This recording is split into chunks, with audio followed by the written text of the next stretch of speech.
We're learning more tonight about the suspect, Saul Ball's extensive criminal history. Fox 10 investigator Justin Lum has been diving into the records and find that his records date back to 2008, spanning several counties.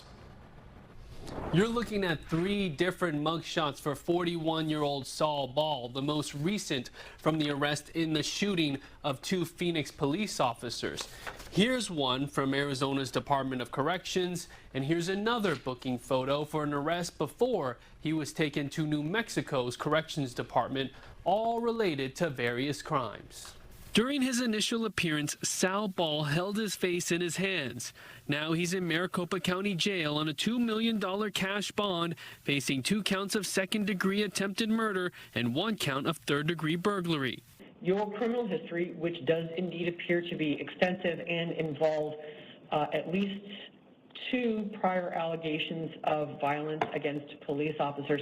The judge said Ball's criminal history has ties to California, but that's not all. He is on parole from the Arizona Department of Corrections and a prohibited possessor. Ball did prison time for charges of attempted burglary, unlawful use of means of transportation, disorderly conduct, and multiple drug crimes. His propensity for violence and the risk of harm he poses to the folks in our community. And the crimes Ball committed happened in Navajo, Yuma, and Pinal counties. Fox 10 has learned Ball did serve some time within the New Mexico Corrections Department after being arrested in Riverside, California in November of 2023 on warrants that included being a fugitive out of state. He was released in February of this year. Ball is now accused in the shooting of 2 Phoenix officers after allegedly breaking into a car last night near 16th Street in McDowell.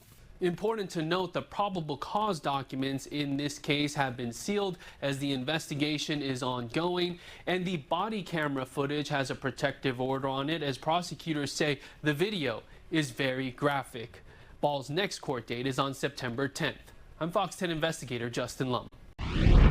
A Buckeye High School principal placed on administrative leave. He is accused of having inappropriate sexual conversations online with a young girl who was actually an undercover agent. And according to court documents, 42-year-old Joseph Kinney used a social media app called Whisper to talk with who he thought was a 12-year-old girl. Documents say he asked her to get, quote, cozy in bed, and that, quote, he didn't mind her age. Authorities say other parts of their conversations related to sexual matters. And yesterday, he was served a search warrant at his Goodyear home. He was arrested. He admitted to speaking to multiple girls who claimed to be underage. Kinney said he assumed they were all adults and engaging in role-playing, and claimed he would never engage in sexual acts with a child.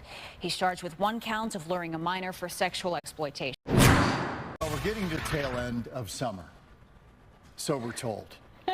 It's been another rough one. Record-setting heat that seems determined to stick around for a while. Arizonans are fighting back with things like shade and sunscreen, especially if you live your life nude. Fox 10's Brian Webb has more from the Shangri-La Ranch in New River, a place where residents are naked but never afraid. Shangri-La was created in 1959, built on a patch of dirt. Now there are 150 full-time residents here who moved from as far away as Canada. It's just like any other RV resort, minus the clothing, of course. Welcome to Shangri-La Ranch, tucked away in the mountain cracks of New River. A place to strip away your inhibitions, wear your birthday suit 365 days a year, and wear tan lines are no problem. Casey is a full-time member. It is super welcoming and super friendly, and it is much easier to be yourself when you have nothing to hide. Around here, sun's out means buns out, so exposure can be an issue, especially in the summer, and even where the sun don't shine. So things like shade and sunscreen are bare necessities. You do have to be cognizant of sunburns. I did suffer a sunburn this summer. That was my bad. The scenery stays about the same during the summer months. Children are allowed, but it's mostly 55 and up. The snowbirds fly home, replaced by the locals, but you can still see a full moon in the middle of the day. You don't know whether you're sitting next to a minister, a rabbi, a plumber, an electrician, a doctor, a nurse, a teacher. Everybody here is the same. Residents insist no clothes means more freedom and relaxation, stripping away society's social structure. No pictures or videos, please, and don't forget the warning at the front gate. before you drive off with your junk in the trunk. It's perfectly normal for me. I have literally gotten in my truck to go to Walmart and had to stop what I was doing to go get clothes on. The year-round rule at Shangri-La is don't do anything you wouldn't do in front of the kids or grandma. After that, let it all hang out. And that's the naked truth. After COVID, things really took off. Every weekend is booked, and there is a 5 to 7 year wait list to get a full-time site here. In New River, I'm Brian Webb, Fox 10 News.